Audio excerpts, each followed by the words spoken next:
Assalamualaikum warahmatullahi wabarakatuh. Bismillahirrahmanirrahim. Nahmaduka ya ghafuru ya syakuru. Mashalli wa sallim barik ala sayyidina maulana Muhammadin wa ala alihi wa sahbihi asma'in nama ba'du.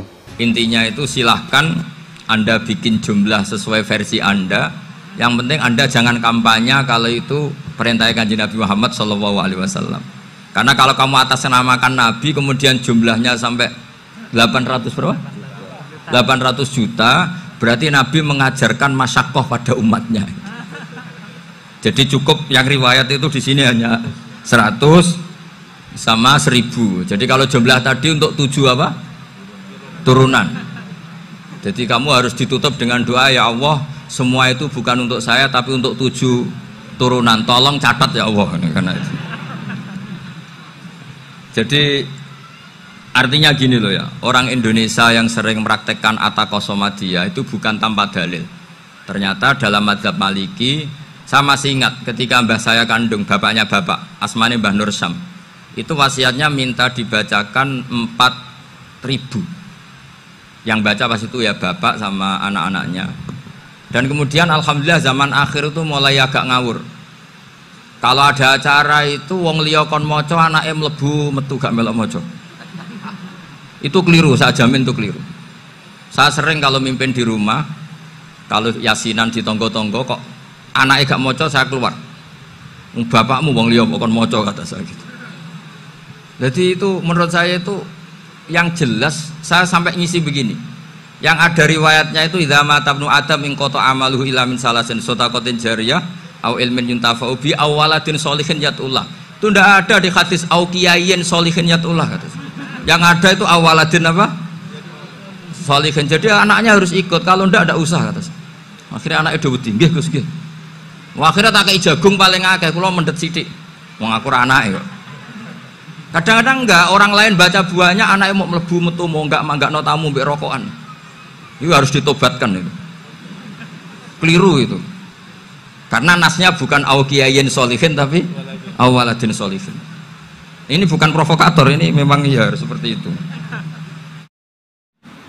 Barokahnya baca ini, dialog-dialog orang pilihan ini akan tersibak. Karena tidak dalam semua kebaikan itu nggak ada logikanya, rata-rata ada logikanya. Misalnya begini, kalau Anda orang soleh, kemudian anak Anda pamit mau sekolah di Jerman, pilihan Anda mengizinkan apa enggak?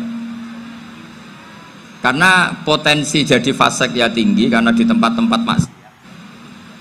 Potensi berdakwah dari daerah yang untuk daerah yang tidak ada dai-nya menjadi ada. Itu mesti ulama itu berdebat. Misalnya punya anak pamit mau kembali atau keluarga. Yang satu cara berpikir optimis.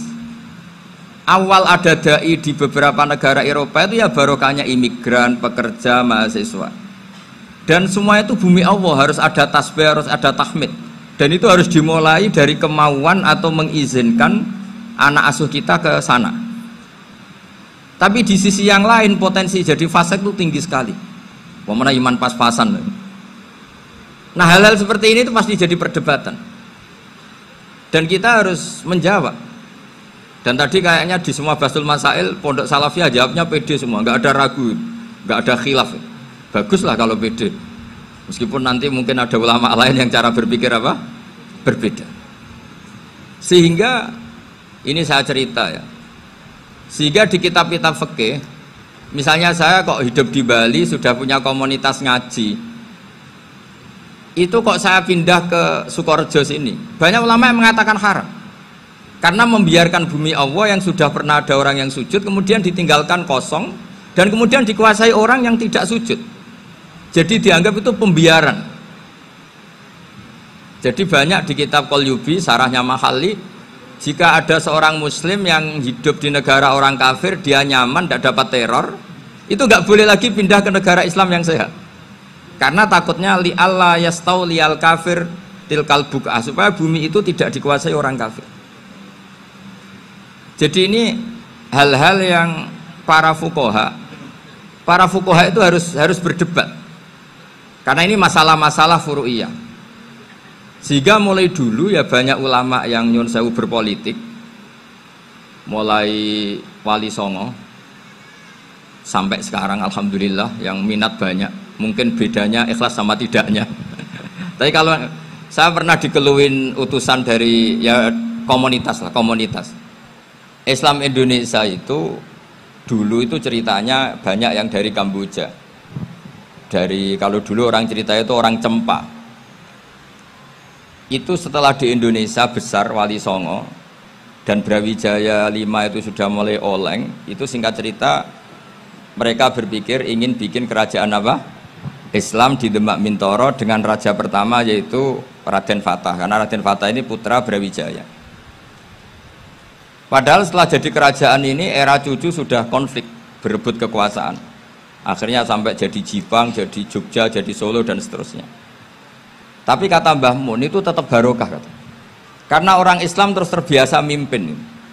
Sekeliru-keliru sidik, pokoknya orang Islam biasa mimpin. Sehingga zaman Mbah Hashim ya sudah mimpin Masumi, zaman Ki As'ad pengaruhnya besar, sampai sekarang Kiai-Kiai pengaruhnya besar. Nah barokahnya Kiai-Kiai pengaruh besar ini sampai moral jadi ukuran. Misalnya sekarang ada calon bupati kok nggak sholat, itu pasti kalah. Jadi sholat itu jadi tolok ukur untuk calon apa? Bupati. Meskipun mungkin punya efek pura-pura sholat, tapi nggak apa-apa lah. Sementing moral ini jadi ukuran. Sementara yang di Thailand, di Patani, itu karena dulu pelajarannya tasawuf, itu orang nggak ambisi mimpin dunia. Tahu-tahu dipimpin. Dan akhirnya nyuwun sewu ya saage Islam-Islam yang dulu terlalu tasawuf karena nggak punya pengalaman memimpin. Akhirnya lazimnya konsekuensinya hanya dipimpin. Tapi Islam Indonesia beda. Karena kulino mimpin itu akhirnya dari orang Islam biasa menjadi Islam yang sholat sampai Islam yang bisa ngaji itu bisa mimpin negara. Tentu yang paling populer dimulai Gus Dur. Jadi ini sesuatu yang barokahnya istihad para kiai. Sementing Islam kulino mimpin. Sehingga di Indonesia itu barokahnya itu kebaikan itu jadi tolok ukur. Ada orang kok terkenal koruptor atau terkenal nyuwun sewu selingkuh atau terkenal apa itu pasti tidak jadi. Karena moral itu menjadi tolok ukur. Dan itu adalah politik para kiai. Jadi ini saya cerita dan itu negara juga akhirnya untung karena seleksi agama sama negara itu sama-sama kiai ya bilang negara harus dipimpin orang soleh, negara juga bilang seperti itu. Nah, ketokohan-ketokohan para beliau-beliau ini yang mau lah bekerja sama dengan Umarok. Kita tahu dulu Pak Harto ya rawuh ke sini ketika Muktamar 84, rawuh ke Ki As'ad, ketika mau kembali ke Khittah juga dirembuk oleh ulama dan Umarok. Dan akhirnya ini menjadi negara yang alhamdulillah semoga selalu menuju baldatun thayyibatu wa rabbun apa? Ghafur. Nah, kemudian di sini saya tabarruk dengan Said Muhammad, gurunya Kiai Haji Azaim. Saya mau cerita tentang amaliyah tadi. Saya sebetulnya nggak niat bacakan bab itu, gara-gara ada khataman jumlahnya banyak saya jadi pusing. Ini panitianya tanya, khatam betul apa enggak? Iya Gus, khatam betul. Tapi kayaknya saya tidak yakin itu. Karena saya ini kan dari pondok tahfidz itu. Biasanya anak khataman itu ya rodok bodoni itu. Wes diwaca buanter sing nyemak ya mau ndelok pojoke tok. Mergo kebanteran. Nah, akhirnya lafat-lafat yang di tengah itu enggak di apa? Baca. Tapi ya semoga dimaafkan Allah lah. Yang jelas itu enggak. Tapi saya mau cerita ya. Jadi cara berpikir Said Muhammad ini nanti juga saya teruskan di Ma'had Ali. Ini saya baca ya. Di antara yang diyakini madhab Malikiyah, ini saya baca saja teksnya. Jadi ada riwayat namanya, kalau Said Muhammad bahasakan itu Ataqoh Somadiyah. Kalau di Indonesia kadang orang bilang Al-Ataqoh Al-Kubro, yaitu dengan membaca surat Ikhlas. Di sini jumlahnya hanya 100 kali, Kila 1000 kali. Tadi berapa semua? 700 juta, ini sudah susuk banyak ini. Di sini hanya 40, riwayat lagi 100, 1000. Terus sampai tadi berapa? 800 juta. Wah, ini sudah susuk ini. Itu anak cucu sampean pasti masuk surga itu kalau gitu. Ini saya baca, ini kitabnya Said Muhammad ini. Suratul Ikhlasi wal Itqu minan nar. Akhrajat Tabrani fil Kabir an Fairuz ad-Dailami wa wa Ibnu Ukhtin Najasi.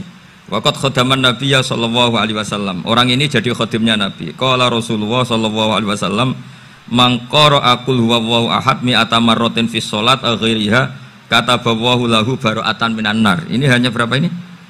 Mi'ata marrah. Berarti kalau satu orang itu cukup 100. Tadi sudah untuk 7 turunan tadi untuk orang berapa? Ya, untuk 7 turunan cukup ya? Cukup. Untuk 7 turunan gitu. Ya, sudah susuk ini. Aduh, ribet ini. Nah, ini tak cari pembenarannya, ini supaya keren. Ini di halaman 188 Abwabul Farad. Warwa Ibrahim bin Muhammad Al-Khiyari fi fawaitihi an Khudzaifa marfu'an. Man qara'a qul huwallahu ahad alfa marratin faqad ishtara nafsahu minallah. Berarti 100, ada riwayat lagi 1000. Nanti tak carikan lagi yang berapa? 1 miliar mungkin. Jangan banyak-banyak. Nah, ini saya baca ya. Wa hadzal adatu huwa al-ma'rufu bi ataqatis somadiyah. Wa qad nassa jama'atun mutaakhiril malikiyah ala istihbabi ataqatis somadiyah. Wa haddu ala qiraatiha wa istimaliha. Minhum Asy-Syaikh Abdus Salam Al-Asmar sak terus ini. Jadi kullu haula'i istahabbu ataqatas somadiyah ma'atirafi ba'dihim kal misnawi bisyiddati fi hadisiha. I'timadan ala anna hadza minal fadha'il allati yutasahalu fiha. Faman sa'a yasta'milaha roja'a khusula ma fiha fala ba'sa bidzalik ala syarti alla ya'taqida thubuta dzalika anin nabi sallallahu alaihi wasallam hatta la yaqa fil kitsbi alaihi. Jadi intinya itu silahkan Anda bikin jumlah sesuai versi Anda. Yang penting Anda jangan kampanye kalau itu perintah Kanjeng Nabi Muhammad sallallahu alaihi wasallam. Karena kalau kamu atasnamakan Nabi kemudian jumlahnya sampai 800 berapa? 800 juta, berarti Nabi mengajarkan masyaqqah pada umatnya. Jadi cukup yang riwayat itu di sini hanya 100 sama 1000. Jadi kalau jumlah tadi untuk 7 apa? Turunan. Jadi kamu harus ditutup dengan doa, ya Allah, semua itu bukan untuk saya tapi untuk 7 turunan. Tolong catat ya Allah. Karena itu. Jadi artinya gini loh ya, orang Indonesia yang sering mempraktekkan ataqosomadiyah itu bukan tanpa dalil. Ternyata dalam madzhab Maliki, saya masih ingat ketika mbah saya kandung, bapaknya bapak, asmane Mbah Nur Syam, itu wasiatnya minta dibacakan 4000. Yang baca pas itu ya bapak sama anak-anaknya. Dan kemudian alhamdulillah zaman akhir itu mulai agak ngawur. Kalau ada acara itu wong liya kon maca anake mlebu metu gak melok maca. Itu keliru, saya jamin itu keliru. Saya sering kalau mimpin di rumah, kalau yasinan di tonggo-tonggo kok anaknya gak maca, saya keluar. Bapakmu wong liya kon maca, kata saya gitu. Jadi itu menurut saya itu yang jelas. Saya sampai ngisi begini, yang ada riwayatnya itu idza mata ibnu adam in qata amaluhu illa min salasin shadaqatin jariyah au ilmin yuntafa'u bi aw waladin sholihin yatullah. Itu ndak ada di hadis au kiyayin sholihin yatullah, kata. Yang ada itu awaladin apa? Sholihin. Jadi anaknya harus ikut, kalau ndak usah, kata. Akhirnya anaknya udah wedi, nggih Gus nggih. Akhirnya tak kei jagung paling akeh, kula mendet sithik. Wong aku ra anake kok.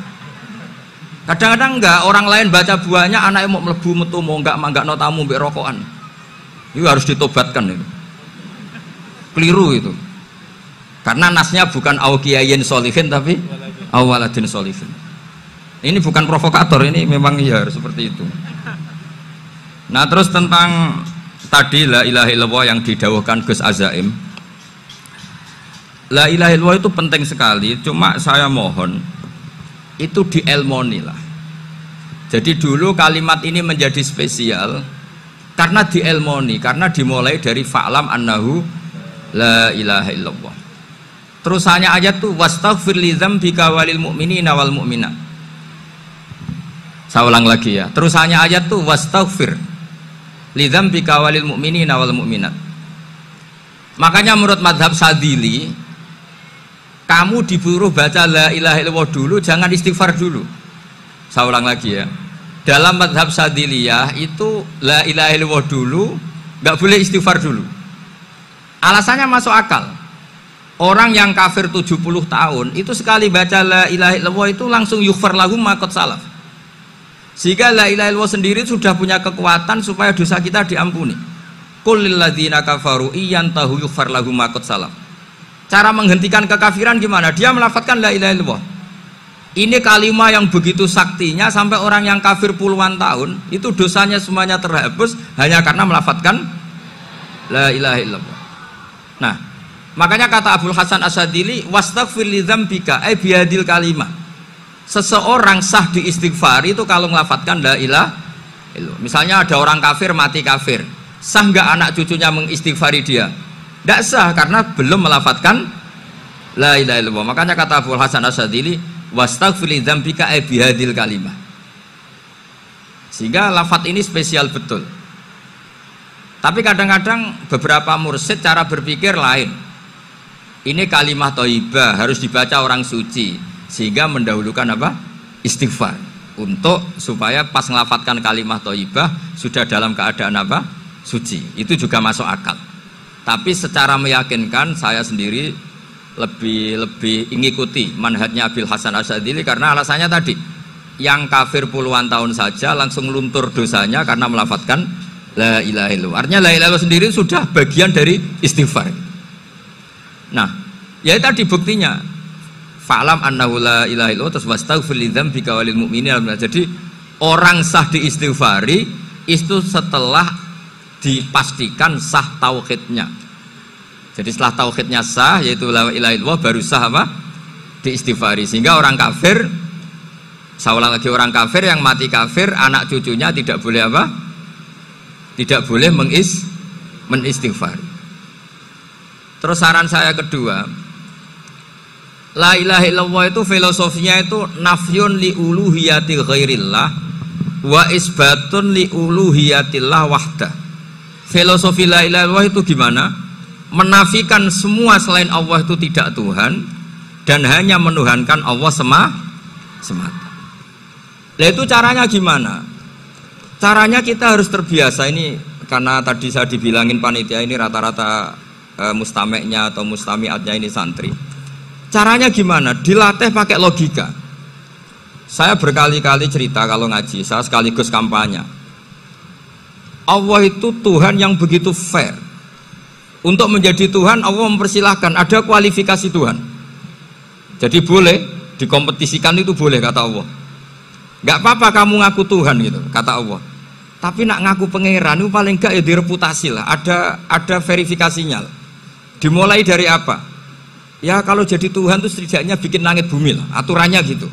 Jadi kalau daftar bupati ya daftarlah ke KPU. Masa tahu-tahu jadi apa? Tuhan kemudian tidak punya prestasi bikin langit bumi. Sehingga Allah itu cara ngendikan itu ya fair. Qul ara'aitum ma tad'una min dunillah aruni madza khalaqu minal ardi am lahum syirkun fis samawat. Coba yang kamu tuhankan selain saya, prestasinya apa kan? Ketika saya bikin bumi itu apa ikut bikin? Terus am lahum syirkun fis samawat. Kalau bikin langit, kalau nggak bisa ya urun lah gitu. Urun semen apa urun bego, pokoknya urun lah gitu. Urun ora, gawe bumi ora, ngerti-ngerti ngaku dadi pangeran. Kul hatu burhanakum. Jadi ya kan ya lucu kan, misalnya syarat kiai di Salafiyah kan keluarga Kiai As'ad, cucunya ngaji ngalim. Orang keluarga Kiai As'ad terus muni, aku kiai utama di Salafiyah. Oh mesti dipenjara ya. Lah yo gak gawe langit bumi, gak ada prestasi terus ngaku sebagai apa? Tuhan. Sehingga fair. Makanya saya berkali-kali cerita.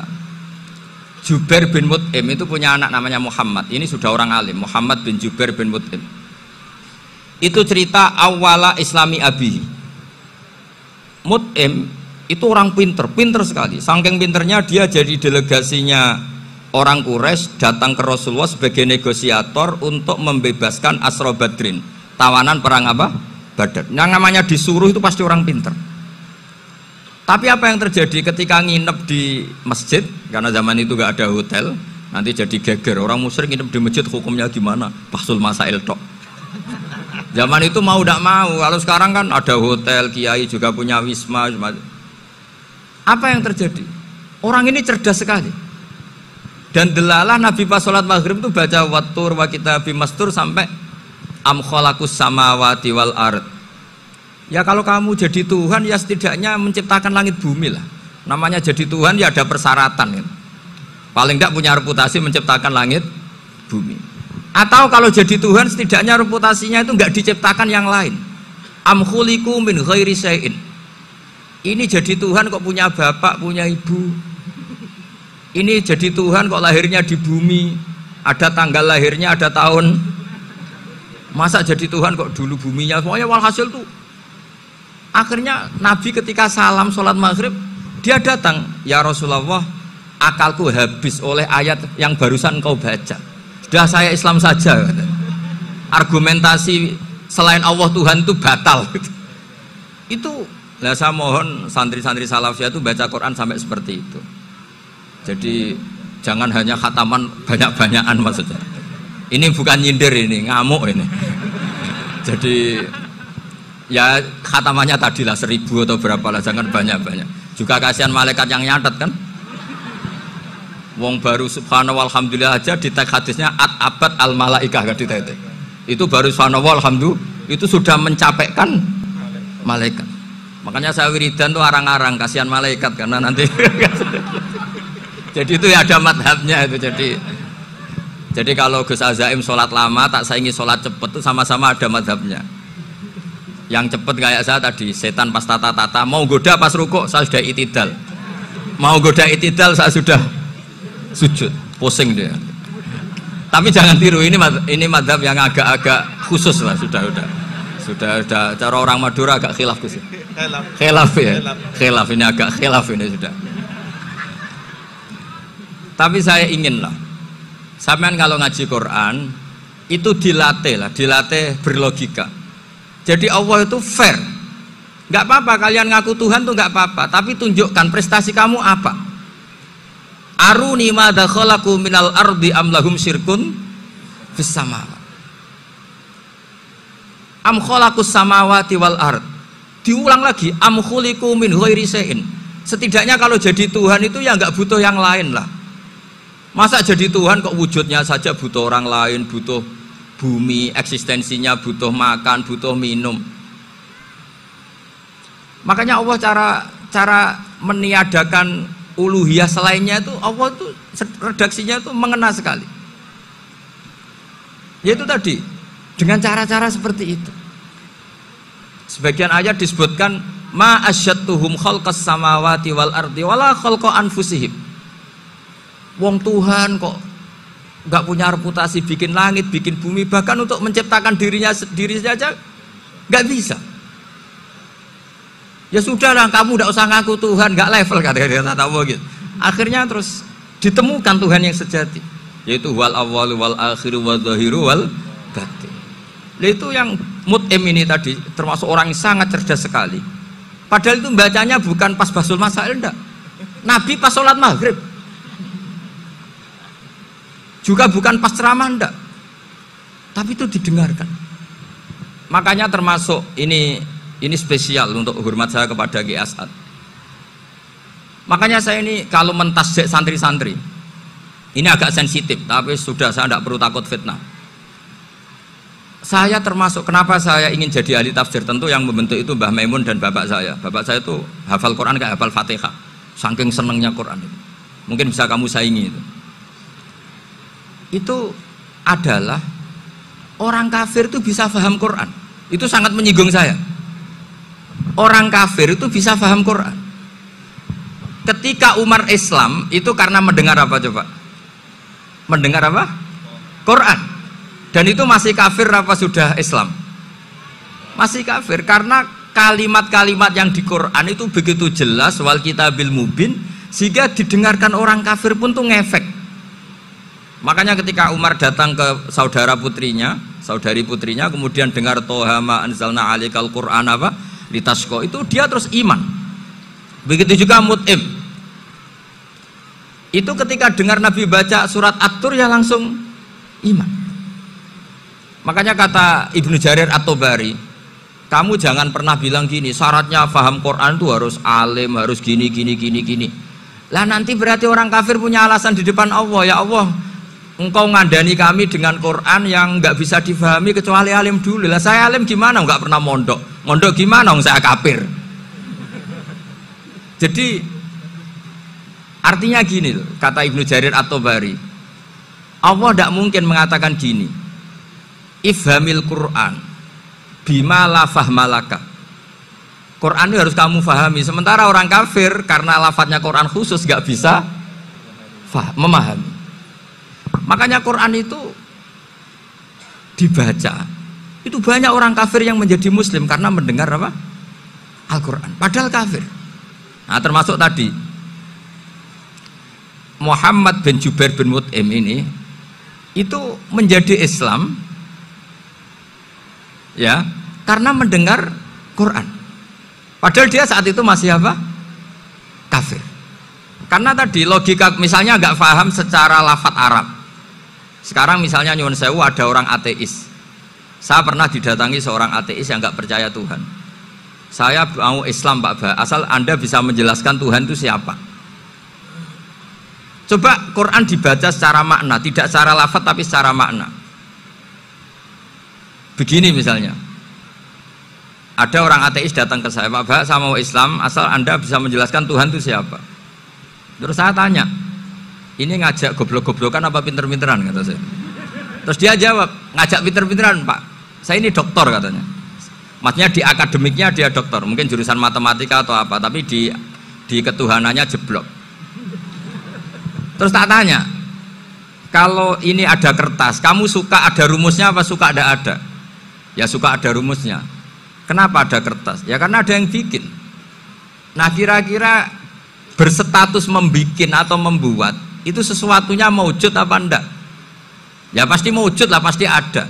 Ya sudah, anggap Tuhan itu adalah sebab dari semua yang ada. Masa alam yang seperti ini, langit dan bumi ini maujudat, kemudian kamu katakan kholaqohal adam, bahwa alam raya yang maujud ini diciptakan oleh ketiadaan. Ya juga, berarti Tuhan itu ya. Ya itu yang namanya Tuhan.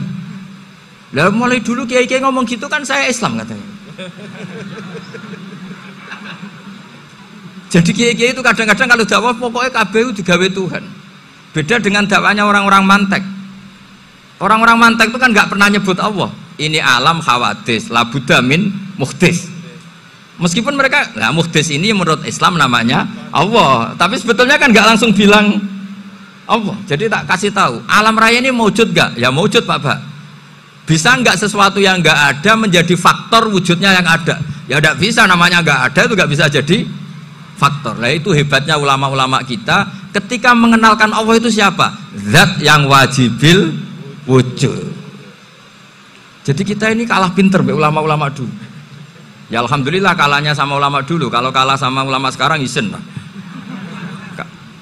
Jadi ulama dulu sudah pinter. Pasti pertanyaan dasar manusia, hadil maujudat itu man kholaqoha, siapa yang menciptakan? Kalau kamu langsung jawab Allah atau Tuhan, mereka pasti tidak nerima.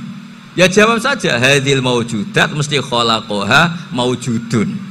Nah berhubung maujud ini berstatus pencipta, harus super. Lah super ini oleh ulama disebut wajibul wujud atau musabbibul asbab, yang oleh Islam dinamai Allah. Tapi kita langsung ngomong Allah, ya mesti aja bingungkan kan bagi yang bingung maksudnya. Ya saya mohonlah kalimat-kalimat la ilaha illallah itu diamatilah, diresapi sampai seperti penjelasan saya ini, sehingga punya kualitas ilmu. Karena syaratnya memang fa'lam, harus punya kualitas apa? Ilmu. Ilmu itu apa? Ma'rifatus syai' ala ma huwa alaih. Mengenal sesuatu sesuai detail-detail sifatnya sesuatu itu. Misalnya kalau Allah sudah jadi Tuhan, ya harusnya qabla kulli syai'. Masa Tuhan sama yang dituhani wujudnya dulu yang dituhani? Ditemukanlah sifat awal atau qadim. Makanya benar Gus Azaim tadi, kalau sudah bertauhid harus hafal akidah berapa khamsin. Dimulai apa? Wujud. Kenapa harus dikatakan wujud? Karena alam raya ini kadung maujudat. Hadhil alam maujudun.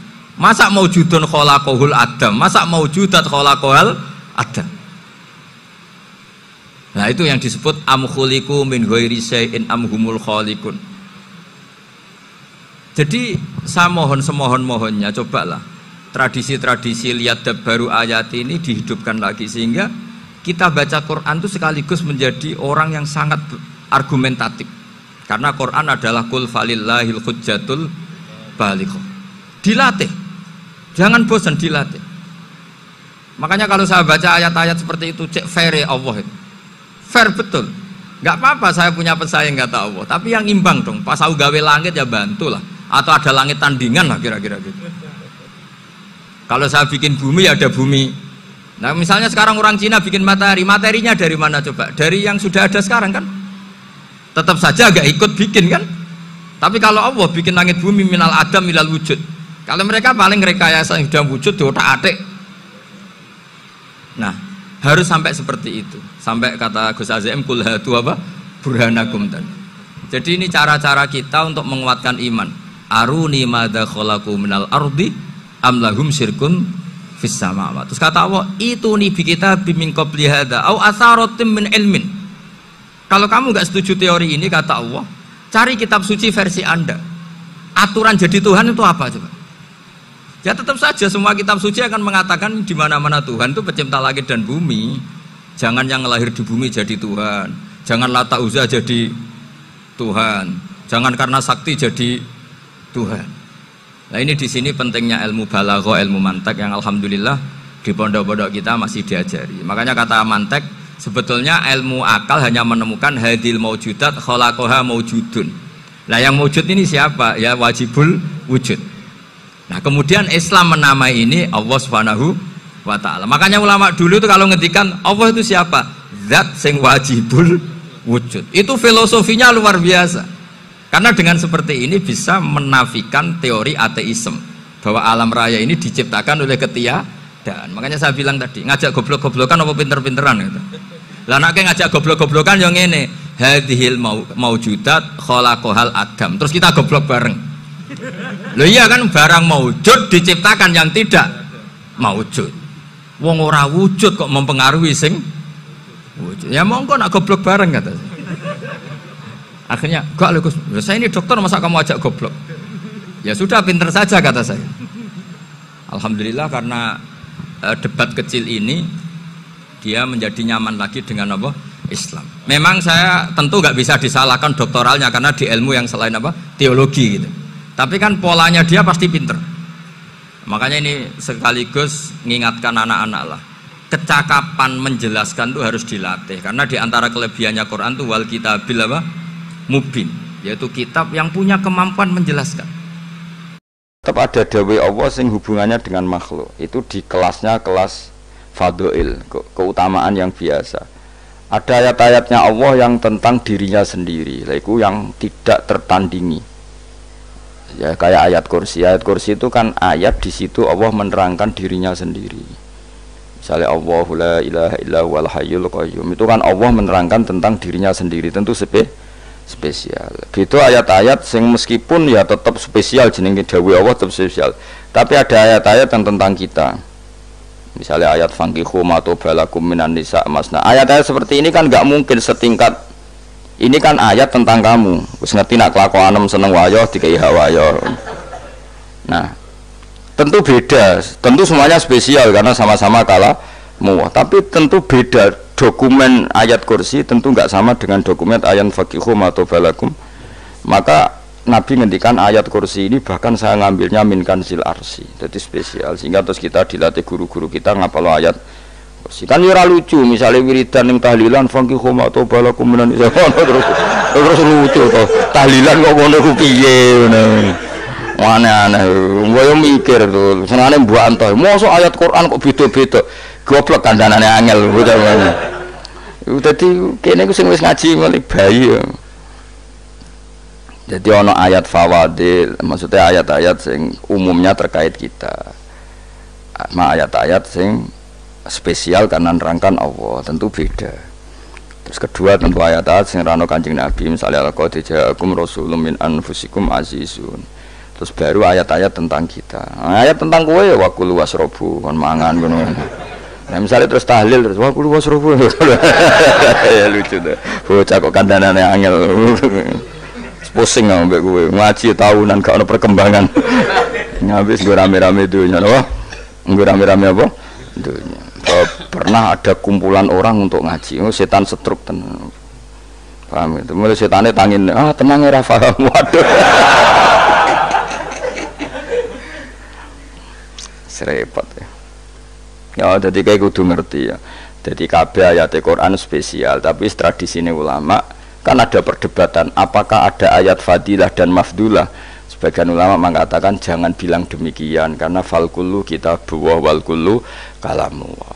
Tapi kowe nak ngingkari iku ya keliru, wong dohire Kanjeng Nabi ku ya ada ayat yang dipuji sundul langit kaya ayat kursi. Saya punya ayat yang bahkan dokumen itu tak ambil dari Kanzil Arsy katanya ini. Dan tidak ada nabi yang dikasih itu kecuali saya. Itu nabi begitu bangga semenang. Nabi maca ayat kursi. Sehingga tradisinya ulama semua anak cucunya, semua umatnya dilatih ayat kursi. Dan itu memang spesial coba. Saya kalau baca ayat kursi, saya kalau mau tidur itu mesti baca ayat kursi. Mesti ora pendak tahlilan ono sing order mboten. Masane wah apa-apa. Mosok eling pangeran nek pendak apa? Ono anak-anak. Oh tahlil kok dikritik yo keliru sing kritik. Wong maca ayat kursi yo mbok kritik. Tapi ora dikritik ya perlu dikritik. Wong maca eling pangerane kok butuh berkat le. Dul nah eling yo eling ngono kuwi cara kula padha dene. Sing kritik sing dikritik. Kowe tahu tahlilan? Nate Gus nek ana undangan mboten. Lah eling pangeran nek ngenteni apa? Undangan. Ngene ben ono sing tetep ngritik, ben seimbang dunia iku ben seimbang. Apa? Balance kono sing ngritik. Kula bolak-balik ketemu sing ngritik tahlil nggih sowan kula. Saya tuh heran. Kenapa orang NU itu suka tahlilan? Terus ada berkat. Itu dalilnya mah. Sing ngono iku ya ora ono dalil, sing hasud nyoal ya ora ono dalil. Ngono-ngono. Cara Kanjeng Nabi pirsa, tukang nyoal iku ono dalile to ora? Ya ndak ada ya harus menengahi sebenarnya ketemu pangeran. Sebenarnya ketemu pangeran cocokan di sing bener. Nah yang jelas nak sing tukang tahlil ditakoki pangeran. Kowe tau eling aku nanti Gusti nak wonten undangan. Terkara bocah kok eling piye? Eling pangerane kok bedak ana apa? Tapi misalnya kayak kundangan blas ditakoki pangeran, diundang tonggo kok ora teko. Mergo wedi bid'ah misalnya. Tapi nekani tonggo ya perintah Kanjeng. Ya sudah, nggak cocokan aja, nggak usah debat saiki, nggak apa, cocokan. Tapi nak cocokan be aku ora ketemu, wong sing nyoal ning isine mahsyar aku ning swarga. Ketemu ning swarga ya nak cocokan. Jadi kowe kudu mikir ya, jadi ayat kursi iku dipilih ulama perkarane napa? Ayat iku njen spesial tenan. Kula niku mboten saged ilem nek gak maca ayat kursi. Nggih maca teng lisan, nggih maca teng ati setiap saat. Mergo mangsa kok pancen luar biasa. Allahu ta'ala iku Allahu la ilaha illa huwal hayyul qayyum. Al hayyu zat sing urip. Mergo sing gampang bedano Allah mbek Nabi Isa, ambek berhala, ambek semuanya yang disembah selain Allah adalah kehidupan. Kita gampangane tau ngidolakno Isa kaya apa, tapi akhirnya kecewa nak dianggap pangeran. Mergo nyatane cara mereka pun Isa mati disalib.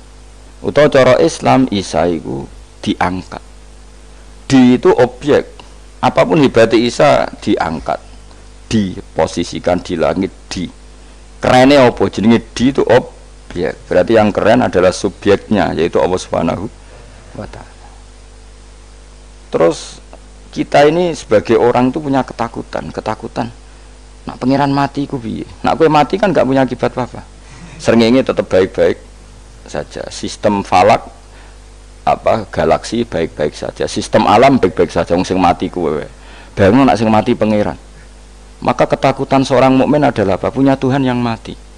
Kemudian itu diobati bahwa Tuhan kamu itu Tuhan sing aman, al-hayyu sing selalu hidup. Kemudian disifati lagi al-qayyum. Apa artinya hidup kalau bergantung orang lain, bergantung makhluk lain?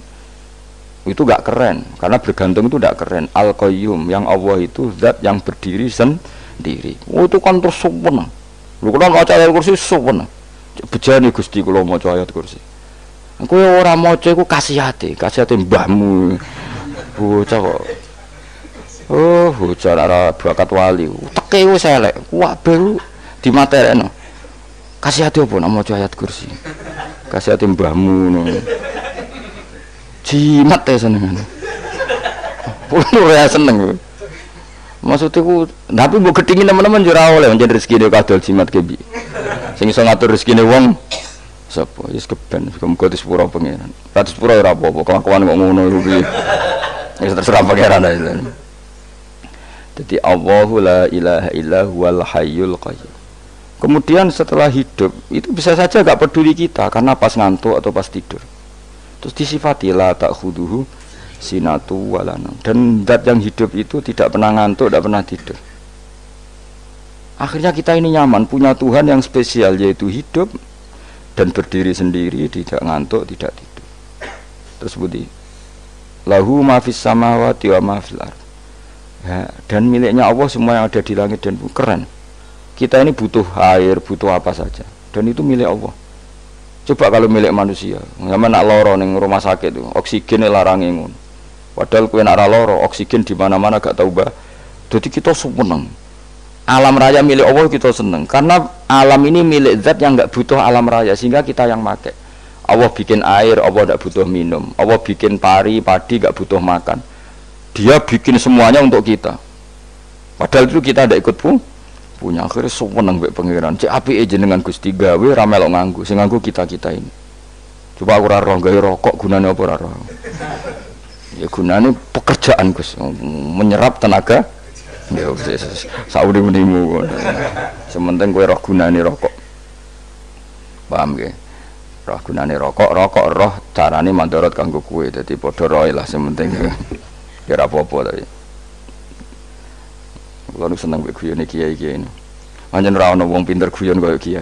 Wis, kalau ini nekani acara resepsi teng Kudus, teng keluarga sarang keluarga Nilai Lukman, sing ngisi Habib Umar, Mutahar, semua nang,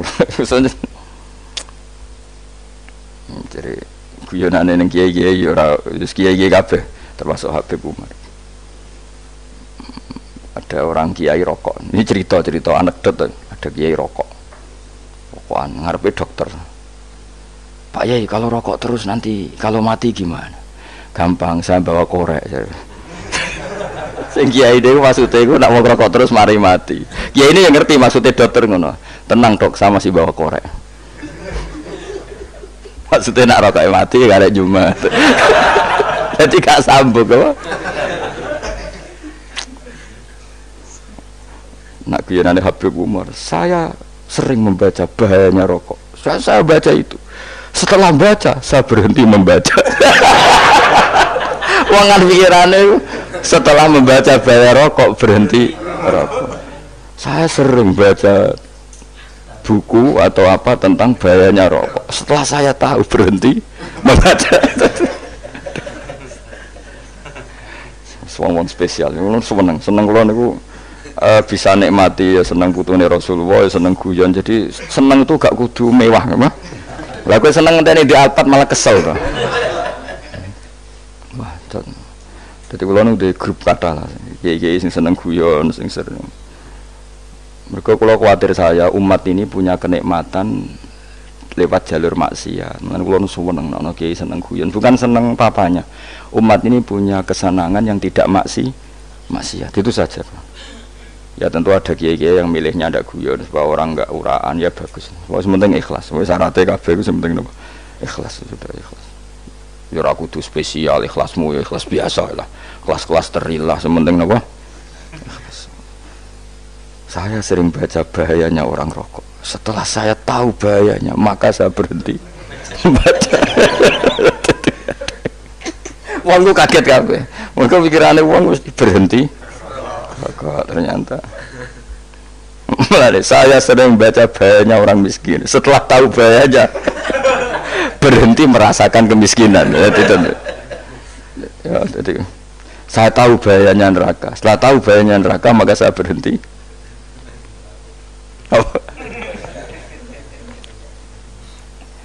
Ya, jadi terus disebutno lahu ma fis samawati wa ma fil ardi. Terus kita nyaman.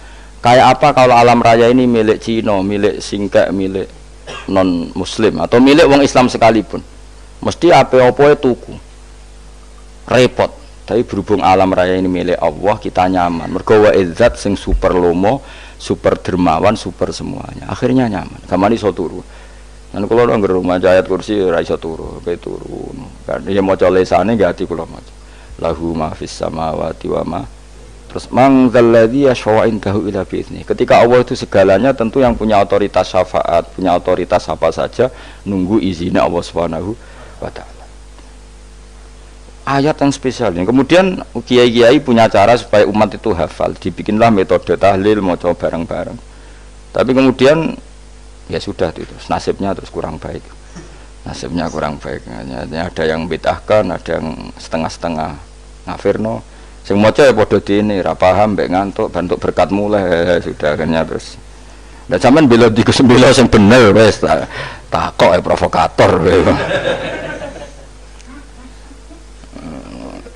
sing jelas latih maca iku terus. Jadi Allah pirsa nak macamu ora golek berkat. Tapi nak mau tahu tahlil hati. Eling apa tahu hati? Benda apa? Tahlil. Yang pengiran kok ngenteni wae. Apa iku tunggale. Tahu muni alhamdulillah nate apa nak permangan. Muni alhamdulillah kok ngenteni permangan bocah ora karo-karuan. Wong ora bakat wali kok teke wis elek. Jape wis keliru terus. Masih wong khusyuk lah, ora bakat wali, khusyuk tok tapi wis ruwet, uripe ruwet. Lahu ma fis samawati wa ma fil ardi man dalladhi yash'indahu illa terus ya'lamu ma baina aydihim wa ma khalfahum. Dan Allah tahu apa yang di depan kita, di belakang kita. Terus kita lagi-lagi nyaman. Kayak apa misalnya kita yang lemah ini tidak dalam pengawasan Tuhan. Jika mana kalau misalnya ada anak cilik, anak itu tidak nyaman kalau ketika main gak didelok wong tuane, karena dia tahu ada hal-hal yang dia tidak bisa menggapai dan butuh setiap saat pada orang tuanya untuk membantu menggapai itu. Jadi anak masih seneng dolanan, sukanya diperhatikan tetap. Nah kita ini seneng sekali untuk main yang dunia ini pengiran diperhatikan Allah Ta'ala, karena Allah selalu tahu kita. Jadi terus nyaman. Jadi semua ayat itu menjadikan kita nyaman. Nanti kajian Nabi ora sare sedurunge maca ayat kursi, ora sare sedurunge maca surat musabbihat. Dan saya dalam banyak hal niru itu. Nabi urung sare nek ora maca surat Hasyr. Nah aku ijazah iku kowe ora mungkin surat Hasyr ning juz pira kira roh kok dijazahno.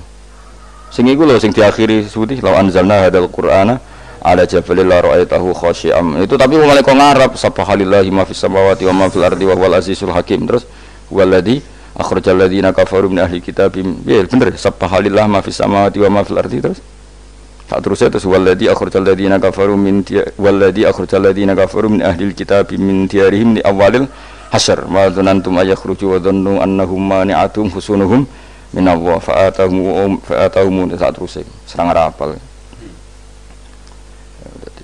Akhirnya yaitu tadi terakhir apa ya alau ma baina aydihim wa ma khalfahum terus wala yuhituna bi syai'im min ilmihi illa bima. Dan seseorang itu tidak punya ilmu kecuali dengan kadar dikehendaki Allah, bahwa kita ini selalu objek. Punya ilmu ya dikasih, punya rezeki ya dikasih, punya apa saja di. Sehingga status kita makhluk, statusnya Allah Khalik, statusnya Allah itu memberi, statusnya kita hanya penerima. Itu bahkan termasuk bab ilmu. Bab ilmu itu tahunya kita ya hanya diberi. Illa bima terus wasya kursiyus samawati wal ardo, dan kursinya Allah itu meliputi langit bumi. Sehingga kita tahu wah keren. Terus wala yaudu hifdzuma, dan ketika alam raya sebesar ini Allah tidak pernah capek mengurusnya. Ya, sampean tak pasrahi gawe kok ngrumat srengenge. Sampeyan ngrumat listrik omahmu lho, kadang kabel pedhot, dobe pedhot. Iku apa ngrumat srengenge mulai digawe nganti saiki. Gak tahu mati. Gak tahu bayar. PLN lho, kon gawe 0, sekian gak tahu rusak setahun kon jamin ora ngara iso. Apa gawe srengenge mulai Nabi Adam nganti saiki ora tahu bengkelno. Enggak gak tahu mikir ngono, jan ra wali yo. Lah srengenge misale error terus pangeran ngumumno, leren sik 3 wulan lagi ditoto. Ya repot dul-dul. Ngono kok ora tau mikir bocah kok. Lan utek sing anut wali-wali itu teke waras. Men dhuwit ora di dhuwit sumpek, di dhuwit seneng wis ngono tok pikirane. Ora tau kagum mbek srengenge, ora tau bengkel, ora tau. Mergo mau ora bakat wali itu teke wis innalillahi wa inna ilaihi raji'un. Ngono kok do urip ngono. Habis ben urip pancen waya apa? Mati rame-rame apa? Dunya nak rano ku ya sepi tenan. Gak ana wong gawa nasa ilfat ngalor gitu. Ngaji sepeda dibayar paham ya mulai apa mulai. Enggak takut ibu jure bar apa kaji. Mau Gus Pak nerangno apa? Delok rekamane. Ada dong. Tapi aku luwih seneng ngono timbang kowe nyimpul malah tambah keliru kabeh. Kulo nu paling asline paling ra cocok ngaji disimpul. Lho uteke beda kok nyimpul terus piye? Tapi dilarang piye niate ya seneng tapi didukung mesti keliru. Wong nyimpul keliru. Mergo mesti nganggo uteke dhewe. Wis ben kono rame-rame apa? Dunya. Kulo kadang ya mikir ya Allah. Lah saiki PLN ngurus listrik sa Indonesia iku dibagi-bagi per wilayah. Jogja tok kok Bantul tok iku wae bengkel. Apa nggih srengenge iku langsung bener terus. Nak wong bosan digawe bengi ben ra ketemu srengenge digenti bulan nek enak. Kok bosan matahari, bosan rembulan ana mendung wis turu. Diamuk bojo lah laudan selali. Sekarang itu segampang iku ngatur dunia itu segampang itu. Paham ya? Jadi enak lah pokoknya urip wis enak, pokoke kabeh anut pangeran wis enak. Wala yautu khifruhuma wa huwal alil azim terus turu. Semun Gusti kula tak tilem seteng dunya baik-baik saja. Sopan nang mbek pangeran. Lah maca ngene kok ngenteni kundangan. Kok kon dadi wali kuwi. Lah sing ora hafal ayat kursi terus ngritik. Ora hafal. Bid'ah ngono. Wis apal lose wis darah di bitalas penting kowe hafal ayat kursi sik. Apal? Ndak. Ya kayak apal sih terus lagi bid'ah ora apa-apa. Dadi mergo ngono. Kaya kula misale bid'ah aku rada bener, mergo ora tahlilan lah yo maca. Kula yo bingung ngadepi jenengan belondi padha ora jelas e. Yo ayat kursi ku waca. Nah, tentu ayat yang seperti ini kan enggak mungkin kualitasnya setingkat nyuwun sewu ayat wa kulu wasrobu. Makanya banyak ulama sampean delok teng kene itqon teng kitab-kitab tetap ada ayat sing spesial, ada ayat sing spesial tapi tentu enggak sekelasnya. Jangan kamu katakan atas bawah nanti suul adab bekala muwah, tapi tentu spesialnya ayat kursi itu tentu super karena menerangkan Allah sendiri. Sementara beberapa ayat menerangkan hak kita sebagai manusia, misalnya wakulu wasrobu, tentu kualitas fadhilnya beda. Tapi jangan katakan klasmen, jangan, karena kurang sopan dengan kalam wah, tapi tetap beda. Makanya Nabi ngendikan ayat 3 apa loco nak peturu woco di mana-mana woco. Oh, Nabi begitu bangga dengan ayat kursi. Akhirnya kena bakul ditulis di paham wah? Ditulis didol. Baru kayak didol ya kayak hikmah yang akhirnya dipasang ning ruang tamu. Akhirnya ketara iki wong Islam bera Islam barokah ya ayat kursi. Sengaja pokoknya berpikir positif wae. Wah, berarti si doma Islam bukti nopo ana ayat kursi ini. Lho kula nu beberapa kali diselametno ayat kursi. Kula nak ning perjalanan marung. Itu kadang yang merasa nyaman mergo ning warungnya ana ayat. Wah, berarti Islami lah. Ora kuwatir iki ana daging celeng, tetep nulung. Ya ini jujur mawon, kula niku tetep asobia, artinya nak ning perjalanan sing gak jelas lor kidule ora ro daerah kok marung ana ayat kursi, paling ndak kan orang ini punya etika, kira-kira ora bakal apa?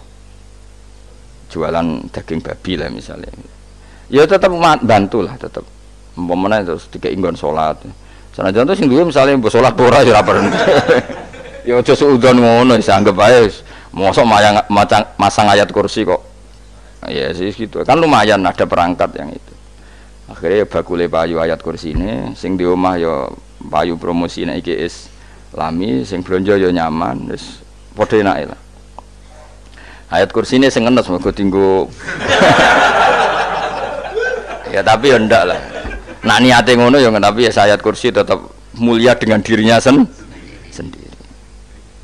Kulo seneng tenan mbek jeneng ayat kursi ya Allah. Ya tadi kekhawatiran kita punya Tuhan yang tidak sempurna itu terjawab bahwa Tuhan kita super sempurna. Jadi kalau bayangkan grepe turu jeneng seneng. Senenge wow Gusti nak kula turu iku langit bumi gak masalah. Bayangno nak pangeran sing turu, sistem Tuhan hancur. Makanya syaratnya jadi Tuhan bala takhuduhu sinatu walan. Padahal kita menyaksikan Nabi Isa turu. Beberapa yang dituhankan selain Allah turu ngantuk. Bayangno misalnya kowe pas donga sing mbok dongani turu. Kan kacau. Makanya Allah mensifati dirinya dan itu memang fakta la ta'khuduhu sinatu wala nam. Allah ora tau ngantuk ya mboten nate. Sari. Akhirnya sewenang kita sewenang banget mbek pangeran. Mergo dengan sifat-sifat seperti itu. Akhirnya raditu billahi napa rabba wa bil islami dina. Raditu billahi napa rabba wa bil islami dina. Raditu ridho ingsun billahi lan rabban sebagai pangeran. Aku ridho banget, seneng banget Allah sing dadi pangeran. Muga mau pangeran liyane Allah yo kacau tenan. Nanti pangeran terus turu. Terus ngantuk, nak ramangan lemes kan pusing. Apapun hebatnya Nabi Isa misalnya mbok pangeran ya pusing. Kadang pas sare, dungani tenan jebule pas apa? Sare yo ribet. Tapi kita di pangeran sing la tak khuduhu sinatu wala nama bil islami dinan wa Muhammadin sallallahu alaihi wasallam rasulan wa nabiyan wa bil qur'ani hukman wa dan kita ridho Quran sebagai panduan hukum lan dadi imam. Imam itu panu itu. Mulane kula nangger jamak takdim angger kira-kira wis setengah pitu kita jamak nak pas lunga. Nggih sering jamak kalau tiang-tiang, tapi niki dereng isa. Ya pokoke cara aku wis ngisa, cara aku ora kudu mbok. Pokoke cara aku wis isa. Ya sebab kaul jadid malah. Makanya dulu ada seorang ulama berdebat. Sing sitok setuju waktu maghrib niku ngenteni entek mega napa abang. Ana sing debatnya masuk akal ngeten. Niki sama-sama ulama bapak mbek anak. Padha ngalime ya padha sepuh. Ulama iki malah aneh carane nentangi ndekne cara ndekne waktu maghrib ku nganti kira-kira setengah pitu nganti jam 7. Engko lagi waktu isya jam 7 seprapat. Pokoke ndekne mau nak darani waktu maghrib ku cepet moh. Jadi alasannya masuk akal. Pangeran itu nak gawe biasanya ono kembarane, jadi ono tandingan, jadi lucu ulama kok jadi ulama ya kadang ya lucu. Sampai nak sholat subuh jam piro? 4:30 kan, anggap aja 4:30. Berarti subuh nganti meletak srengenge ada waktu sak jam setengah. Ono waktu pinten? Sak jam setengah. Lah saiki maghrib iku wis surup, nggih maghrib napa surup. Kudune maghrib ku di padanan subuh ono waktu sak jam setengah. Nah, mana dia setuju? Entah emego abang tenan dia naik sak jam setengah. Mana dia nak santri ini azan jam itu ngamuk, cong paling cepet 7:30. Perkara dia cara berpikir maghrib di padano subuh, yaitu qoblatul isyamsi ono waktu sak jam setengah jatahe subuh. Kudune ba'da ghurubi syamsi, ya ono sak jam setengah jatahe maghrib. Jadi akhirnya santri ini nak azan di 7:30. Nak jam itu diamuk tenan. Nak maulad dawilah wali 6:15 wis ngisa. Perkarane. Lah iku ulama. Ya semelane ya semacam-macam ulama iku macam-macam. Ya sik anut sing umum sing penting ora ruwet. Ya tapi wau as-shalat khairun maudhu'un, asal salat iku mesti napa apik. Ya asal salat iku mesti napa apik. Soal kaifiyah macam-macam. Nah, sing terakhir sing masalah kaifiyah yang enggak diterima. Apakah boleh witir hanya 1 rakaat? Jawab Imam Syafi'i, na'am boleh witir hanya 1 rakaat. Kados kula piyambak barisa seringnya witir namung 1 rakaat. Ya ora ono ndase, ora ono gurine 1 rakaat fakot. Iku witir sejati, paham? Witir napa sejati. Wah, mergo ora nganggo 3 rakaat yang 2 kan masalah kan? Ono nyicil napa? Nyicil napa? Witir. Jadi kalau tak akali, Gus kenapa nak witir sitok? Lah aku nganggo witir model piye wae ketoke ora sejati gak? Witir napa sitok. Lha iku Sayyidina Utsman sak urip-uripe sahabat terkenal. Niku mboten ate witir luwih kok sitok iki sak rakaat. Tapi aja takok sing diwaca Quran khatam. Lah perkara. Dadi sak rakaat tapi diwaca Quran apa? Khatam. Dadi autara bi rakaatin khatama fihal Quran. Dadi sak rakaat tapi khatam Quran. Iku sinten Sayyidina sinten Utsman. Alasan Imam Syafi'i Nabi tahu witir nganggo 3 rakaat. Cara Imam Syafi'i iku gak mungkin sing witir tetep sing guri sitok. Mergo sing loro tetep salatun mustaqillatun, salat sing sendiri. Mulane mulai saniki sampean nak mulai solu sunatan minal witri rakaataini jami'ah wis pokoke salatu jami'ah ya la haula wala quwata illa billah. Lah kok nak imam sholli sunatan minal witri rakaataini wis muni sak muni-muni mumam wis pokoke aku saiki salat. Karena aneh secara fikih aneh, bagaimana mungkin sholat yang sudah disalami Sudah disalami ya punya status kan? Sholat saya gantung. Sholat setelahnya. Lalu gunanya salam menutup itu apa?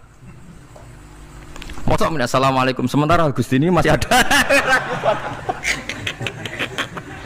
Ya wis disalami umpama kowe ngentut ya salate sah, umpama aurate kebuka ya sah. Mergo wis bar. Paham ya? Jadi salat iku ora iso. Jadi mulane jadi kontroversi. Tapi ya apik bantah-bantahan salat ya apik, bantah-bantahan barang apik. Jadi bangke bantah-bantahan iki ayundi malah perkara kan. Malah mari fitnah. Ya ada bantah-bantahan perkara napa? Salat. Jadi ulama iki macam-macam. Jadi sing terakhir kula terangno tentang filosofi salat. Di kula suwun sing ngaji kula sing seneng kula senajan to donga iftitah mboten wajib. Tapi nek di kesempatan kedah diwaca karena ndak ada riwayat yang mengatakan ulama pernah meninggalkan itu. Senajan to sak kadar.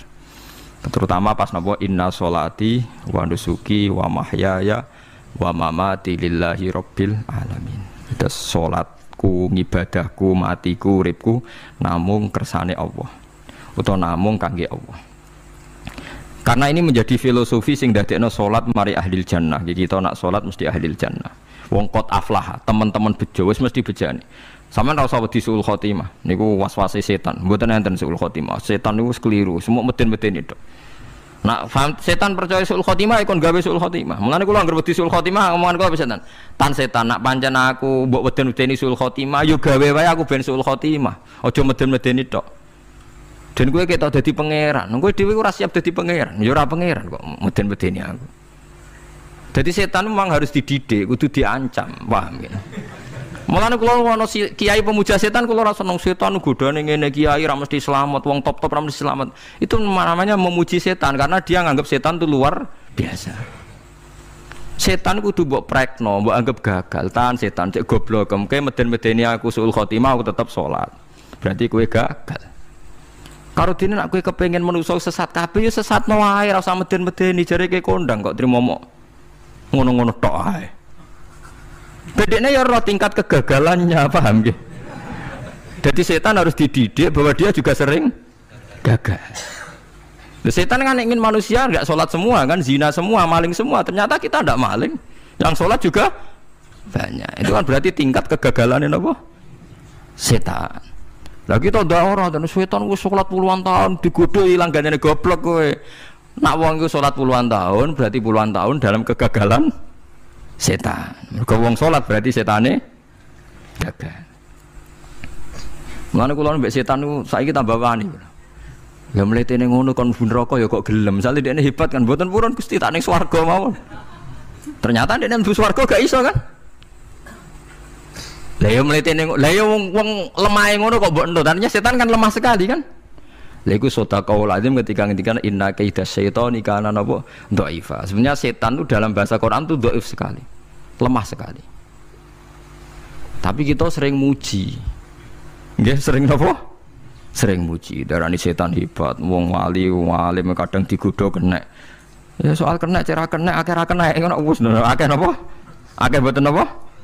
Kena. Minimal ngeten lho sampean. Tapi kula nate Gus kepengin tahajud ra sido tahajud berarti setane menang. Tapi setan ora sekedar kowe kepengin ra tahajud, kepengin kowe kafir. Ngomong kira tahajud tenan iku ya setan isih rugi kok. Tapi kowe jek Islam, tapi jek mlebu swarga, kepengin iku nganti apa? Kafir. Jebule kowe ora kafir kan? Mulane ana ulama nak tangi turu gak tahajud, ndekne nangis. Angger kani gak tahajud nangis. Terus matur mbek pangeran, Gusti kenging napa kula mboten kasil tahajud. Ambek pangeran dingendikane ngene teng kitab Al-Minanul Kubra karangan Imam Syaroni. Kowe ku ulama kok bento. Sing nurokno kowe sapa? Nggih jenengan Gusti. Sing maringi tangi sapa? Nggih jenengan. Ndak wis anggap ae kabeh kersaku, ora kersane setan. Wis bar. Mulane aku lara mati tahajud keterusan nggih tenang mawon kula duwe ilmune, Kowe ulama kok bento. Sing nurokno kowe sapa? Nggih jenengan Gusti. Sing nangene sapa? Nggih jenengan. Lha iya, sak kabeh ku sing ngersakno aku ridho ra wis bar jan. Mulane kena tangi rali tahajud nggih ridho mawon. Apa meneh bedino.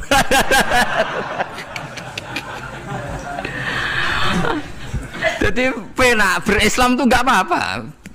Berislam tuh gampang. Ya kowe turu sing kersakno sapa? Nggih jenengan Gusti. Kowe tangi sing kersakno sapa? Lah iku sanggep bae ku kabeh kersakku bar. Paham ya? Terus nak wae tahajud ya tahajud iki kersane pangeran. Ra tahajud ya ra tahajud ya kabeh kersane napa? Pangeran. Penting boten maksiat mun sae. Penting boten napa? Maksiat. Mun jenengan ngandel kula. Inna sholati wa nusuki wa mahyaya. Lah ini sing titik tekane teng wa mahyaya. Ngeten misale. Urip niku kabeh kersane Allah. Carane mikir ngeten nggih. Tiang-tiang sing jaduk-jaduk dhisik ya mati. Nabi nggih kapundhut, tiang-tiang soleh nggih kapundhut, tiang-tiang dolim nggih kapundhut. Kalau betul mereka ingin menjaga kehidupan, berarti kalau betul mereka kuasa kan tidak kapundhut. Hidup selamanya nyatane do mati. Berarti urip mati namung kersane Allah. Terus misalnya sampean berpikir, lalu somben nak wis dadi lemah carane tangi piye? Lah ini yang penting kula aturaken teng ngaji mriki. Kula sederenge ngaji nu sering akhir-akhire sering salat maca ayat liyahlika man halaka am bayyinati wa yahya man hayya napa am bayyinah. Tugase ulama iku jelasno ayat-ayate pangeran. Sampeyan saiki tak bedheki. Sekarang sampean Anda hidup itu tahu alasannya enggak? Kenapa Anda hidup? Enggak tahu kan? Kenapa kita masih hidup? Enggak tahu. Kenapa Anda wujud? Juga enggak tahu. Kita pernah enggak ada, tahu-tahu ada. Juga enggak tahu alasannya kenapa. Yang jelas di luar ikhtiar kita. Setelah kita katanya punya akal ya, saya bilang lagi loh. Setelah kita katanya punya akal terus bilang kita masih hidup karena orang kelindes truk, karena enggak kena penyakit, karena jantung kita normal, paru-paru kita normal. Terus kita bilang hidup. Jadi kita atas nama kebodohan bilang kita hidup karena jantung kita normal, paru-paru kita normal, semuanya normal. Maka kita hidup. Nah ditakoi, lalu kapan kita mati? Setelah jantungnya rusak, paru-parunya rusak, terus kita mati. Tapi orang yang sama kalau ada bilang berarti yang menjadikan hidup itu jantung dan paru-paru. Lalu berarti zaman kita belum hidup itu jantung dan paru-paru harus ada dulu karena itu yang bikin hidup. Ya ada juga, dulu ya ada juga. Loh ya kalau jantung dan paru-paru semuanya normal menjadikan kita hidup berarti jantung dan paru-paru harus wujud dulu karena itu yang menciptakan kita hidup. Ya ada juga yang tidak tahu. Paling-paling nanti statusnya paru-paru jantung hanya dipakai alat Tuhan untuk menjadikan ada kehidupan yang kita kira ada. Padahal sebetulnya kehidupan ini juga enggak ada karena kita tidak tahu. Sing darani urip iku apa ya ora roh. Kowe roh maknane urip apa? Ulama kabeh sing alim-alim darani urip apa ora mati ngono tok jawabane. Perkarane ora iso jelasno. Mulane ning Arab al hayat bidul mamat sing darani urip iku ora mati. Karena nggak bisa dijelaskan, coba Anda menjelaskan. Kowe urip ku sebabnya apa? Ada nyawanya, nyawa itu di mana? Terus dia nempatnya di mana? Oh, nyempatnya di jantung ngene-ngene. Suara iso dijelasno.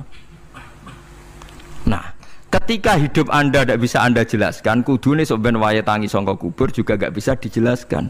Karena wujud kita ya datang tanpa diundang dan tanpa ikhtiar kita. Nanti tangi sangka kubur ya orang nganggo ikhtiar sama kan?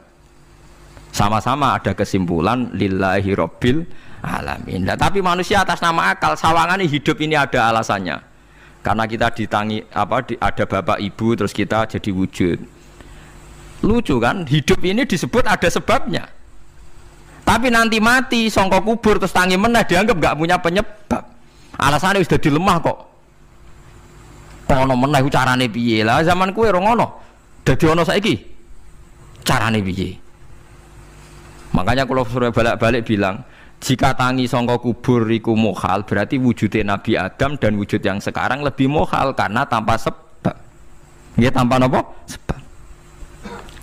Lho nggih to, aneh Nabi Adam mek sampean saiki no, dadi roh gentayangan dhisik kok apa juk-juk dadi sakmene iki. Do diutang, di kasus, do demenan. Aneh budi. Aneh wujud yang sekarang karena wujud nanti ning ora-ora mahsyar wujud dari wujud yang sudah ada. Sementara wujud kita yang sekarang dari tidak ada. Lain ngomongane pangeran didik napa hal ata alal insani khidum minad dahri lam yakun syai'am mazkura. Manusia itu harus ingat bahwa dia pernah tidak ada. Ya, dari tidak ada ini menjadi ada adalah ayat bahwa wujudnya dia tidak ikhtiarnya dia sendiri. Mulane setan dinyak pangeran. Karo dene kok nyembah setan. Ma asyattuhum khalqas samawati wal ardi wala khalqa anfusihim. Wa ma kuntum muttakhidal mudillina aduda. Setan kok mbok dewak-dewakno piye? Apa setan melok gawe langit bumi? Ora. Apa setan gawe awake dhewe? Ora. Umpama setan gawe awake dhewe mesti dekne milah berpenampilan ganteng, gerduwe ku elek kabeh, wewe ge elek kabeh. Umpama dekne gawe awake dhewe milih dadi napa? Ganteng. Mulane tiyang sing pun wusul nak roh setan mlebu neraka. Wah, berarti setan ra hebat, mletene ngono jebule milih nggon neraka. Kudune nak hebat kan milih nggon apa? Swarga. Lho niku mun kersane pangeran nek setan dakok neraka, nak wong apik dakok swarga. Lah iya trimo diatur koyo botol ngono ae kan. Artinya jika Anda bilang wis kersane pangeran setan dakok neraka, berarti setan mau koyo botol, koyo watu sing ditata sing duwe. Berarti setan ndak siapa? Siapa? Sama dengan kita ndak siapa? Siapa? Alam yakun syai'am. Lah nek ora ngerti siapa-siapa terus wusul inna sholati wa nusuki wa mahyaya wa mamati lillahi rabbil alamin. Dadi urip kula mati kula sedanten ikhtiar kula namung kagungane napa jenengan. La syarika lah pun mboten enten tiyang sing sinten mawon mboten enten sing ngatur niku. Terus wa bidzalika umirtu wa ana napa minal muslimin, dan dengan keyakinan niki kita diperintah. Jadi donga iftitah senajan to mboten wajib, tapi itu filosofi dalam hidup. Kersane jenengan napa nggih delok donya niku pun bar. Urip ya kersane pangeran, ya mati kersane pangeran. Mula kadang nggih mikir, aku nek mati, bar mati jebule gak kiamat-kiamat tak kesuwen cah ngenteni atusan napa tahun misalnya. Anda tidak usah khawatir begitu. Zaman Nabi Adam nganti bapak amak wis saiki 7.000 tahun. Kok ora protes mbek pangeran? Terlambat Gusti saya menyaksikan dunia karena 7.000 tahun yang lalu.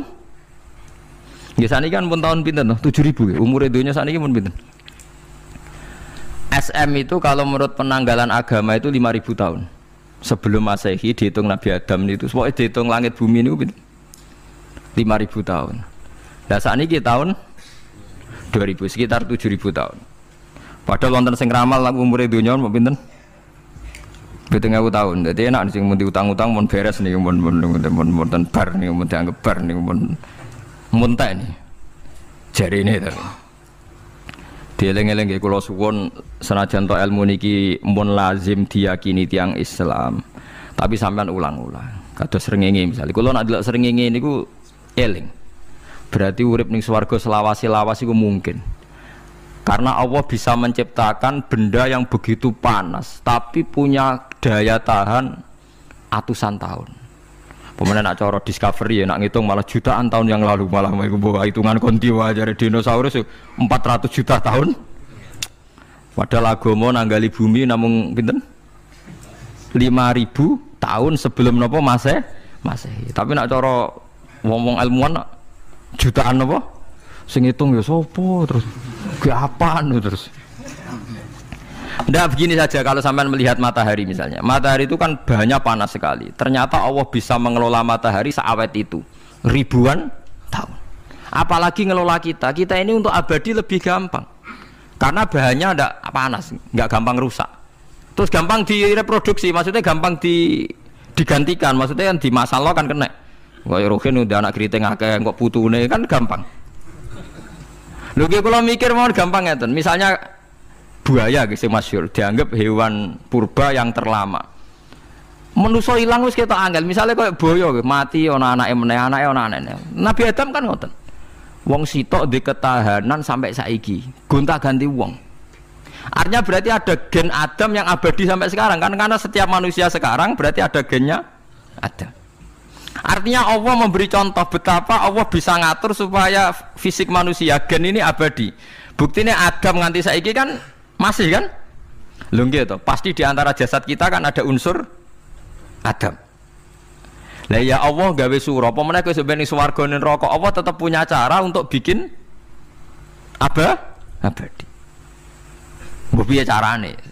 Tapi melihat Nabi Adam nganti tok sampeyan kan ana bukti Allah duwe cara ngabadekno unsur Adam. Karena tidak mungkin kan dalam diri kita sekarang nggak ada unsur sinten? Adam. Sama ndak oleh bantah. Tapi Adam iki ambak kan pun kapundhut. Tetapi Adam yang sekarang sampai sampean saiki. Tapi ora roh sampean sing turunane Qabil apa sing ora roh iso wae cek ngono ae. Wong jarene cerita, Qabil iku lahire ning swarga. Dirabekno mbek Labuda sing lahire ning bumi. Labuda ku elek gembrot. Habil lahire ning bumi, rapati ganteng, dirabekno Iklima sing wayu. Lahiran swarga. Akhire Qabil gak trimo, wong aku cah ganteng kok dientukno cah elek. Mulane saiki nek ana cah ganteng dientukno cah elek ra trimo ya kaya Qabil. Nah tapi enggak pikirane Nabi Adam ya ora roh ben silang ben sedengan. Mergo nek elek entuk elek kan malah musibah kan. Saiki anake ra melok dosa tapi eleke dobel. Misale kriting untuk kriting, elek untuk elek, fakir untuk fakir kan ya memperparah to nggih. Cara kula jan haram. Elek untuk elek rabi cara kula haram. Saiki anake kan ora roh apa-apa ujug-ujug elek banget ora terima elek napa? Elek napa? Banget. Jadi cerita kan ngoten, walhasil akhirnya tukaran, mergo Qabil gak terima. Pas tukaran dipisah Nabi Adam. Angger sing takor rupe sukses berarti ikhtiari bener. Ya mau Habil nyembelih wedhus, sing Qabil seneng buah-buahan. Mulane seneng buah-buahan iku rada masalah dianggap simbole wong-wong sing seneng mapan. Mulane kene omah ora usah di buah-buahan akeh-akeh, cukup gedang siton, sesuk katesne siton, ora usah semua buah-buahan wonten. Iku dhisik kurbane sinten? Qabil. Tapi sing melarat teman-teman yo keliru. Dhisik Habil saleh iku omahe cek penuh daging, paham nggih? Perkarane kurbane cek wedhus. Ora pitik, mergo bedigasan pitik niku. Jadi ada sebuah toriko sing ngaramno anak buahe mangan pitik. Perkarane wong ku kelakuane kaya sing dipangan. Ya repot nang ngoten niku. Repot. Ya repot lah ngono terus ya repot. Berarti nek sering mangan welut tak bulet. Ngono berlebihan. Toreko niku napa? Berlebihan wis biasa mawon. Kula nggih boten fanatik gitu biasa. Tapi kalian kula ora seneng mangan. Jadi kan unsur hewani saya kan ndak banyak. Kula rapati seneng napa mangan.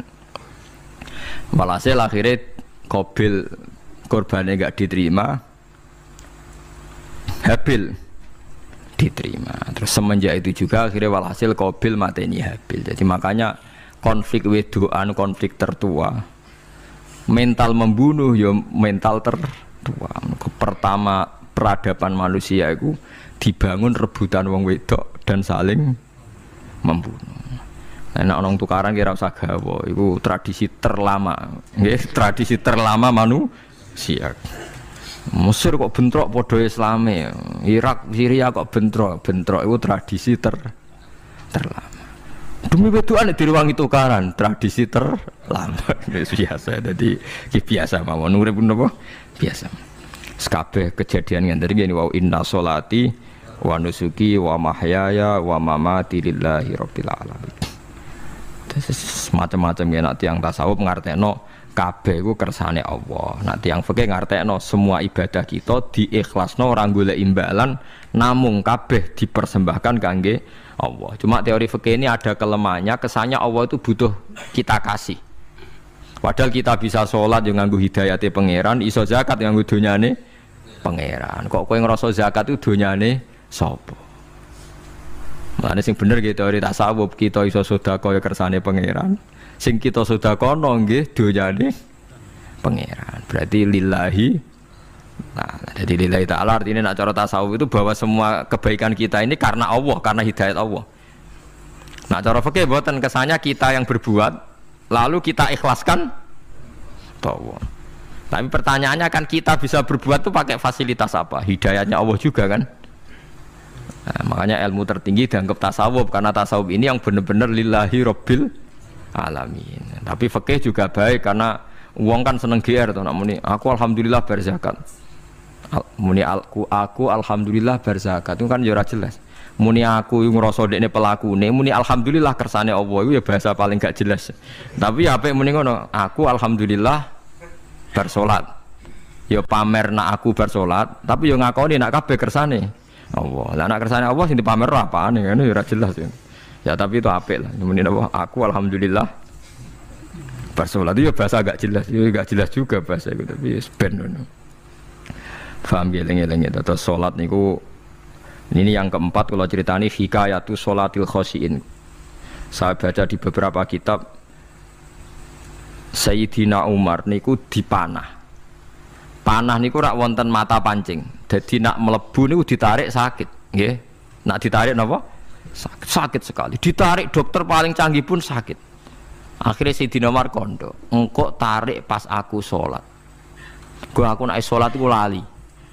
Tenan pas beliau sholat ditarik uga ubah blas.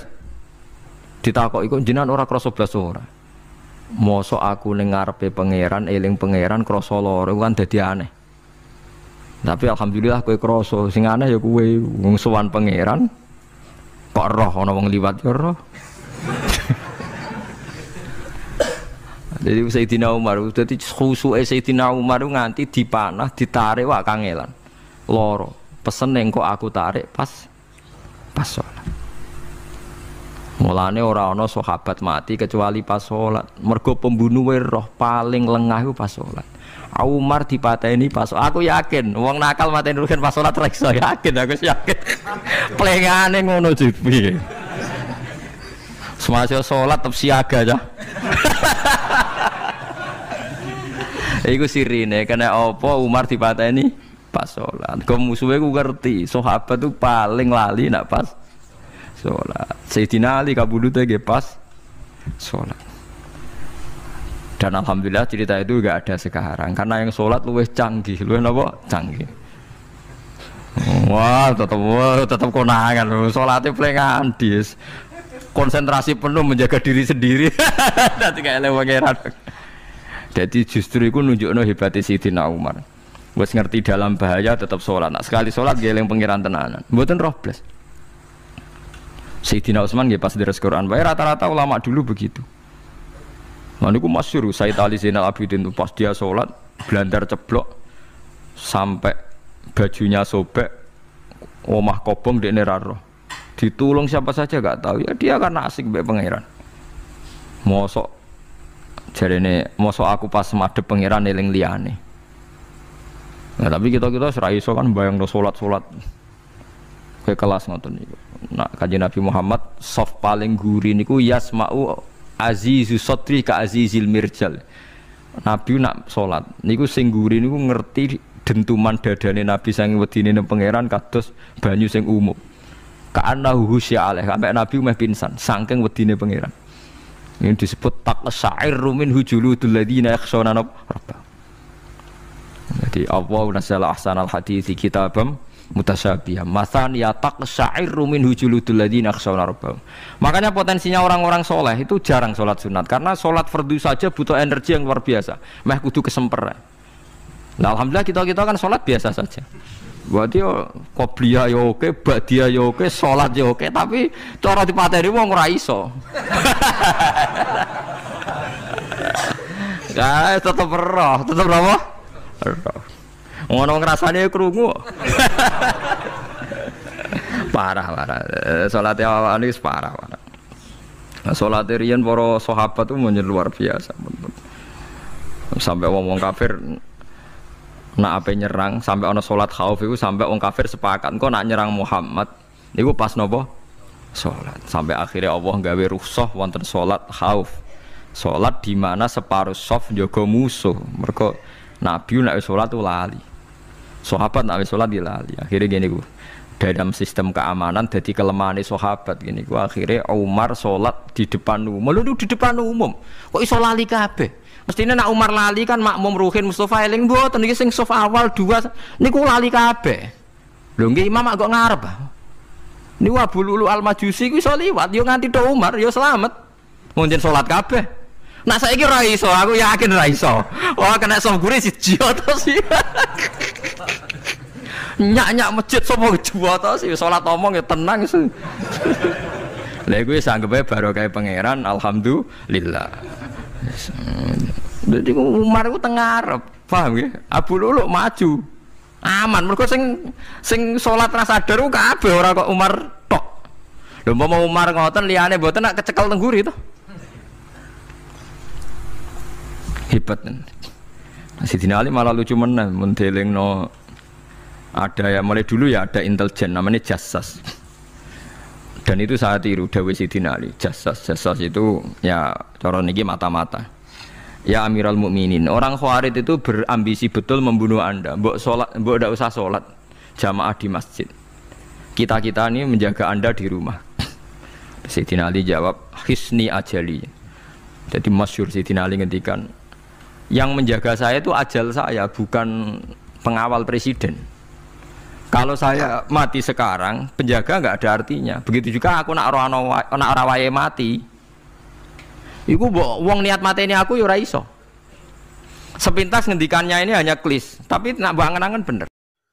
Alhamdulillah sudah ngaji bareng bersama Cahaya Ngaji. Semoga bermanfaat untuk kita semuanya. Sekian, assalamualaikum.